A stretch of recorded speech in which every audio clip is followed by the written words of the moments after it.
আন্তর্জাতিক স্তরে এখন সব থেকে বড় প্রশ্ন, সেভেন সিস্টার্সে ভারতীয় সেনার উপর অতর্কিতে হামলাটা করলো কারা। আজ এই ভিডিওতে ইনভেস্টিগেশন রিপোর্টের এমন 5টি পয়েন্ট আপনাদের জানাবো যা শুনলে আপনারাও চমকে যেতে পারেন। সব থেকে ইন্টারেস্টিং বিষয় হলো, পাকিস্তানের সেনাবাহিনীর মুখপাত্র ঠিক 1 মাস আগে যখন আসিম মুনির আমেরিকায় গেছিলেন তখন একটি ইন্টারভিউ দিয়েছিলেন। তখন তিনি পরিষ্কার কিন্তু বলেছিলেন, যদি ভারত এবার পাকিস্তানের বিপক্ষে লড়াই করার কথা ভাবে তাহলে আমরা ভারতের পূর্ব দিক থেকে হামলা চালাবো। পূর্ব দিক মানে কোন দিক? বাংলাদেশ এবং মায়ানমার। আর এই যে ঘটনা ঘটেছে সেই ঘটনা কিন্তু একদম মায়ানমার এবং বাংলাদেশের সঙ্গে ভারতের বর্ডার এরিয়াতে। প্রধানমন্ত্রী নরেন্দ্র মোদী প্রায় 2 বছর পর মণিপুর সফরে গেলেন, কিন্তু অনেকেই জানেন না এই মণিপুর সফরে যাওয়ার আগে একটি অত্যন্ত গুরুত্বপূর্ণ মিটিং কন্ডাক্ট করা হয় 4 সেপ্টেম্বর। সেই মিটিংয়ে কিন্তু মণিপুরের বিদ্রোহী গ্রুপ, ভারতের স্বরাষ্ট্র মন্ত্রকও উপস্থিত ছিলেন এবং সেই মিটিংয়ে এমন কিছু সিদ্ধান্ত হয়েছিল যাতে মনে করা হয়েছিল মণিপুরের এই বিদ্রোহ, এই অরাজকতা, এই বিদেশি শক্তির ইন্ধন, এইগুলো আপাতত সাময়িকভাবে স্থগিত থাকবে। সেই মিটিংয়ে কি সিদ্ধান্ত হয়েছিল আমি আলোচনা করব, তবে তার আগে 5টি পয়েন্ট একটু আপনাদেরকে সহজ ভাষায় বোঝানোর চেষ্টা করি। আপনারা নিজেরাও এই পুরো বিষয়টার কনক্লুশনে যেতে পারবেন বলে আমার দৃঢ় বিশ্বাস। সব থেকে ইম্পর্টেন্ট যে প্রশ্ন আমার মনে সবার আগে উঠছে, যে ভারতের ন্যাশনাল মিডিয়া চুপ কেন? ভারতের সেনাবাহিনীর উপর এই ধরনের আক্রমণ, অথচ ভারতের ন্যাশনাল মিডিয়া, কোনো বৃহৎ মিডিয়া এই পুরো বিষয়টাকে কভার করছে না কেন? কোথায় তাদের বাধা? ঠিক কিসের জন্য তারা এত বড় ঘটনাটাকে এড়িয়ে যাচ্ছে? সেভেন সিস্টার্সকে কেন্দ্র করে ভারতের বর্তমান জিওপলিটিক্যাল টেনশন সর্বোচ্চ জায়গায় গিয়ে পৌঁছেছে, যেখানে ইতিমধ্যেই আমেরিকার মতো হানাদারি শক্তি থাবা বসানোর চেষ্টা করছে, বাংলাদেশ সেভেন সিস্টার্সকে অশান্ত করার চেষ্টা করছে, মায়ানমারের একাধিক গ্রুপ সেভেন সিস্টার্সকে দিনের পর দিন ব্যবহার করার চেষ্টা করছে। ঠিক সেই সেভেন সিস্টার্সে ভারতীয় সেনার উপরে এই ধরনের হামলার পরেও ভারতের কোনো মিডিয়া কোনো খবর করছে না কেন? কালকে যেখানে এই ঘটনা ঘটেছে, অর্থাৎ ন্যাশনাল হাইওয়ে, যে ন্যাশনাল হাইওয়ে কিন্তু এতদিন বন্ধ ছিল, 4 সেপ্টেম্বর স্বরাষ্ট্র মন্ত্রকের সাথে এই এলাকার যে বিদ্রোহী গ্রুপগুলো আছে তাদের মিটিং হয় এবং সেই মিটিংয়ে বিদ্রোহী গ্রুপগুলোর পক্ষ থেকেই প্রস্তাব দেওয়া হয় যে ন্যাশনাল এই যে হাইওয়ে, অর্থাৎ জাতীয় সড়ক 2, সেটাকে খুলে দেওয়া হবে, কারণ সেটাকে বন্ধ করে রাখলে নাগাল্যান্ডের সঙ্গে সংযোগকারী বাকি যে জায়গা, সেই জায়গাগুলোকেও ডিপ্রাইভ করা হচ্ছে। অর্থাৎ ভারতের এই ধরনের বিদ্রোহী গ্রুপগুলো ভারত সরকারের প্রস্তাবে রাজি হয়ে যায়। পয়েন্ট নাম্বার 1 যেটা অত্যন্ত গুরুত্বপূর্ণ, তা হলো কুকি জো কাউন্সিল এবং ভারত সরকারের মধ্যে মিটিংয়ে নতুন করে সিদ্ধান্ত হয় যে ন্যাশনাল হাইওয়ে 2কে রিওপেন করা হবে। এই ন্যাশনাল হাইওয়ে 2 যেদিন রিওপেন করা হলো ভারতের প্রধানমন্ত্রী যাওয়ার পর, ঠিক তার দুদিনের মধ্যে, মানে দুদিনও নয়, মানে 30 ঘন্টার মধ্যে এই ধরনের অতর্কিত হামলা, যা নিঃসন্দেহে কিন্তু সন্দেহ জাগায় যে যদি কুকি এবং জো কাউন্সিল যারা বিদ্রোহ করছিল পার্টিকুলার ওই জায়গায়, তারা যদি ন্যাশনাল হাইওয়ে শান্তি সুরক্ষা বজায় রাখার দায়িত্ব নিত, তাহলে তৃতীয় কোনো শক্তি কি ন্যাশনাল হাইওয়ের উপরে এই ধরনের হামলা ভারতীয় সেনার উপরে করলো? এই প্রশ্ন কিন্তু সকলের আগে উঠবে।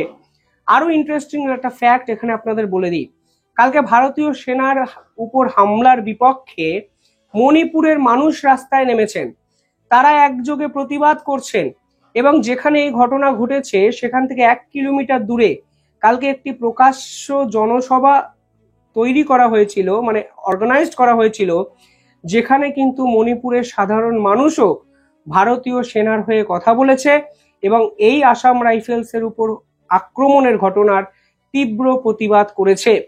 অর্থাৎ যেটা আমি বলতে চাইছি তা হলো, বিদ্রোহী গ্রুপ, কুকি, জো কাউন্সিল, সাধারণ মানুষ সকলে একযোগে ভারতীয় সেনার হয়ে কথা বলছে।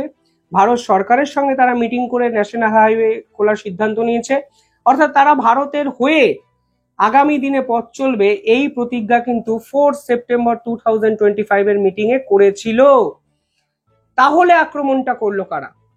মণিপুরে তো অন্য কোনো গ্রুপে প্রেজেন্ট ছিল না, যাদের প্রেজেন্ট ছিল তারা ভারত সরকারের কাছে সারেন্ডার করেছে। আমি আরো ডিটেলে আপনাদের বোঝানোর চেষ্টা করছি। এই পুরো ঘটনার নিন্দা সকলের আগে কারা করেছে জানেন? কুকি জনগোষ্ঠী করেছে। অর্থাৎ যে কুকি জনগোষ্ঠী মণিপুরে আসল বিদ্রোহের মূলে ছিল বলে বিভিন্ন সংবাদপত্র দাবি করেছে, তারাই এই ঘটনার বিদ্রোহ করেছে, মানে নিন্দা প্রকাশ করেছে। তারা সকলের আগে বলেছে আমরা ভারতীয় সেনার উপর এই ধরনের হামলার কড়া নিন্দা করছি। অর্থাৎ কুকি জনগোষ্ঠী কিংবা এই এলাকার কোনো বিদ্রোহী গ্রুপ ভারতীয় সেনা বা আসাম রাইফেলের উপর এই ধরনের হামলা করেনি, একযোগে স্পষ্ট হয়ে যাচ্ছে বিভিন্ন তথ্যে। 3 নম্বর পয়েন্ট, যেটা অত্যন্ত ইম্পর্টেন্ট, যেটা আমি আপনাদের বোঝাতে চাইছি বারবার, 4 সেপ্টেম্বর 2025 ত্রিপাক্ষিক একটি মিটিং অর্গানাইজ করা হয় ভারতের স্বরাষ্ট্র মন্ত্রকের পক্ষ থেকে। সেই মিটিংটি হয় নিউ দিল্লিতে। সেই মিটিংয়ে কারা ছিলেন? সেই মিটিংয়ে মণিপুর গভর্নমেন্টের আধিকারিকরা ছিলেন, মন্ত্রীরা ছিলেন, ministry of home and affairs স্বরাষ্ট্র মন্ত্রকের বিভিন্ন কর্মচারীরা ছিলেন, আধিকারিকরা ছিলেন, এবং সেই মিটিংয়ে উল্লেখযোগ্যভাবে দুটো বিদ্রোহী গ্রুপ, কুকি ন্যাশনাল অর্গানাইজেশন এবং ইউনাইটেড পিপল ফ্রন্ট, যারা মণিপুরে বিভিন্ন মিলিটেন্ট অ্যাক্টিভিটিতে জড়িয়ে আছে বলে বিভিন্ন সময় অভিযোগ করা হয়, তারা উপস্থিত ছিলেন। এই 4 সেপ্টেম্বর 2025 ভারতের ইতিহাসের লিখে রাখার মতো একটি দিন, কারণ এই দিন ভারত সরকার মণিপুরের সমস্ত ধরনের এই অন্তর্দ্বন্দ্ব, অন্তর্কলহ, সোকল বিভিন্ন মিডিয়া যাকে বিদ্রোহ বলে চিহ্নিত করেছে, মণিপুর সমস্যা বলে চিহ্নিত করেছে, সেই সমস্যা মিটে যাওয়ার একটি দিন ভারত সরকার অফিসিয়ালি নিউ দিল্লিতে একটি মিটিং করে অর্গানাইজড করে এই পুরো বিষয়টাকে সলিউশনের জায়গায় কিন্তু নিয়ে যাওয়ার চেষ্টা করে। পয়েন্ট নাম্বার 4, সেই মিটিংয়ে সিদ্ধান্ত হয় যে এই মুহূর্তে ভারত সরকারের বিপক্ষে যে অর্গানাইজেশন চলছে, সাকসেসফুলি অর্গানাইজেশন চলছে মানে যারা বিভিন্ন ধরনের আন্দোলন করছে, সেই আন্দোলন আপাতত সীমিত রাখা হবে। এবং আরো ইন্টারেস্টিং বিষয় হলো, নতুন করে এই অঞ্চলে যে সকল টার্মস এবং কন্ডিশন বিদ্রোহী গ্রুপগুলো দিয়েছিল সেগুলোকে নেগোশিয়েট করা শুরু করা হবে।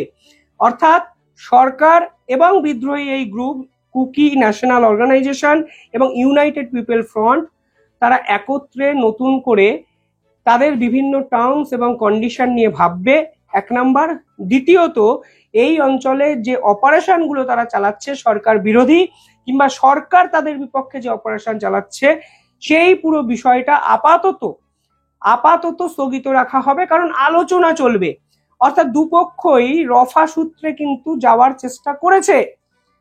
5 নম্বর পয়েন্ট অত্যন্ত ইম্পর্টেন্ট এবং সেই 5 নম্বর পয়েন্ট আপনাদের শোনা উচিত, যেখানে বলা হয়েছিল এই যে কুকি ন্যাশনাল অর্গানাইজেশন এবং ইউনাইটেড পিপল ফ্রন্ট, এরা কি এগ্রি করেছিল? বুঝুন ভালো করে।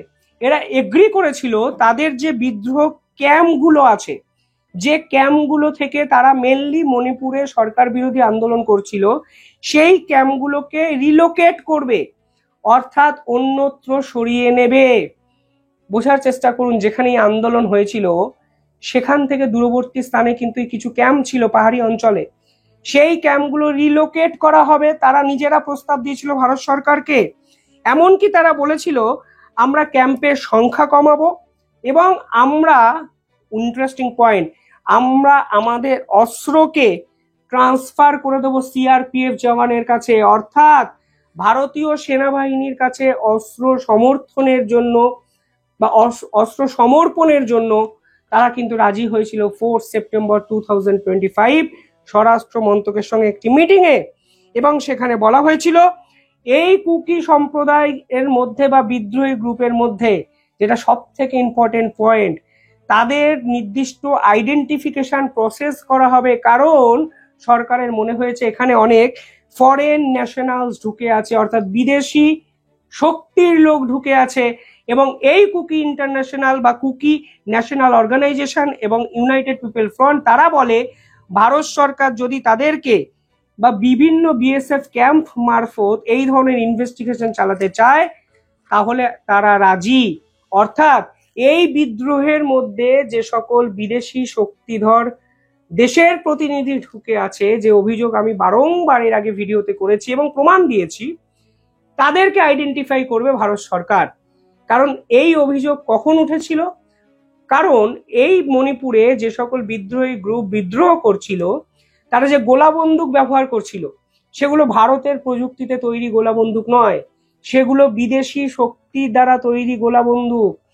তারা যে বন্দুক ব্যবহার করছিল তা ভারতের নয়, তারা যে গ্রেনেড ব্যবহার করছিল তা ভারতের নয়, তারা যে ফান্ডিং দিনের পর দিন জোগাড় করেছে একটা সরকার বিরোধী আন্দোলনের জন্য, সেই ফান্ডিং ভারত সরকার অন্তত করেনি, ভারতের কেউ অন্তত করেনি। অর্থাৎ পরিষ্কার বোঝা যাচ্ছিল এই মণিপুর সমস্যা কিন্তু বেঁচে ছিল বিদেশি শক্তির ইন্ধনে। বাংলাদেশে মোহাম্মদ ইউনূস সরকার ক্ষমতায় আসার পর উলফা আই কিংবা আরো অনেক সংগঠনের মাধ্যমে এদেরকে আরো বেশি ফান্ড করা হয়েছে।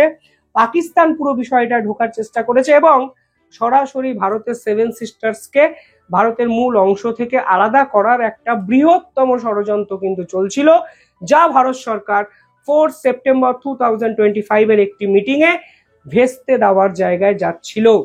অর্থাৎ এই বিদ্রোহী গ্রুপ ভারত সরকারের সমর্থনে কথা বলতে শুরু করেছিলেন। এদের মধ্যে যে বিদেশি শক্তিধরী মানে বিদেশি শক্তির যে জনবল ছিল, তাদেরকে আইডেন্টিফাই করার প্রসেস শুরু হয়েছিল। সাধারণ মানুষ রাস্তায় নামছিলেন সরকারের হয়ে, এটা বুঝুন, কালকে সারাদিন অবরোধ হয়েছে বিভিন্ন জায়গায়, তারা রাস্তায় নামছিলেন। আর তখনই ভারতীয় সেনার উপর, গাড়ির উপর, কনভয়ের উপর এই ধরনের বন্দুকধারী আক্রমণ করলো কারা? এটাই সব থেকে বড় প্রশ্ন। এই পয়েন্টগুলোর পর কি আপনাদের মনে হয় যে ভারতের কোনো বিদ্রোহী গ্রুপ ভারতের সেনার উপর এই আক্রমণ করেছে? যারা নিজেরা মিটিং এ এগিয়ে এসছে, যারা নিজেরা বলেছে যে আমরা ক্যাম্প স্থানান্তকরণ করব, যারা মিটিং এ নিজেরা বলেছে আমরা আমাদের অস্ত্র সিআরপিএফ জওয়ানের কাছে তুলে দেব, যারা নিজেরা বলেছে আমাদের ভিতরে যে বিদেশি মানুষজন ঢুকে আছে তাদেরকে আইডেন্টিফাই করার প্রসেসে সরকারের সঙ্গে আমরা একসঙ্গে কাজ করব, যে অঞ্চলের সাধারণ মানুষ ভারতীয় সেনার হয়ে কথা বলছিল, মণিপুরে শান্তি ফেরানোর একটা প্রসেস শুরু হয়েছিল এবং হয়েছিল বলেই ভারতের প্রধানমন্ত্রী সেখানে গিয়ে একাধিক প্রকল্প উদ্বোধন করলেন। ঠিক সেদিনই, মানে সেই মিটিং এর পরের দিনই এই ধরনের হামলা। পরিষ্কার বোঝা যাচ্ছে সেভেন সিস্টার্সকে নিয়ে আন্তর্জাতিক শক্তির খেলা কিন্তু শুরু হয়ে গেছে। হতে পারে ডিপ স্টেটের খেলা, তারা নতুন খ্রিস্টান রাষ্ট্র তৈরি করতে চেয়েছে, হতে পারে এই পুরো বিষয়টায় পাকিস্তান, বাংলাদেশ কিংবা চায়নার ইন্ধন। কারণ ভারত যত অশান্ত থাকবে তত ভারতের উন্নতি, প্রগতি, উন্নয়নশীলতা, প্রসপারিটি, প্রতিপত্তি সবকিছু কিন্তু কমতে পারে। যাই হোক, অত্যন্ত ইম্পর্টেন্ট একটি খবর আপনাদের সামনে দিলাম। আপনারা কমেন্টে জানাবেন আপনারা কি ভাবছেন এই সেভেন সিস্টার্সের এই ধরনের ভারতীয় সেনার উপর হামলার পিছনে আসল কারণটি কি। আর পারলে এই ভিডিওটি একটু শেয়ার করবেন, কারণ অত্যন্ত ইম্পর্টেন্ট ভিডিও। কোনো বড় চ্যানেল এই ভিডিও দেখাচ্ছে না। আমি চাই এই ভিডিও আপনারা শেয়ার করুন, সকলকে জানান এবং বোঝানোর চেষ্টা করুন ভারতকে কেন্দ্র করে দিনের পর দিন সেভেন সিস্টার্সকে কেন্দ্র করে কিন্তু আন্তর্জাতিক ষড়যন্ত্র চলছে এবং সেই ষড়যন্ত্র যখন কমার জায়গায় যাচ্ছে, ঠিক তখন ফের একবার এই ধরনের বৃহত্তম হামলা, যা কিন্তু কালো অধ্যায় হিসাবে ভারতের ইতিহাসে থেকে যাবে। দেখতে থাকুন দ্য ইন্ডিপেন্ডেন্ট বেঙ্গল। ধন্যবাদ।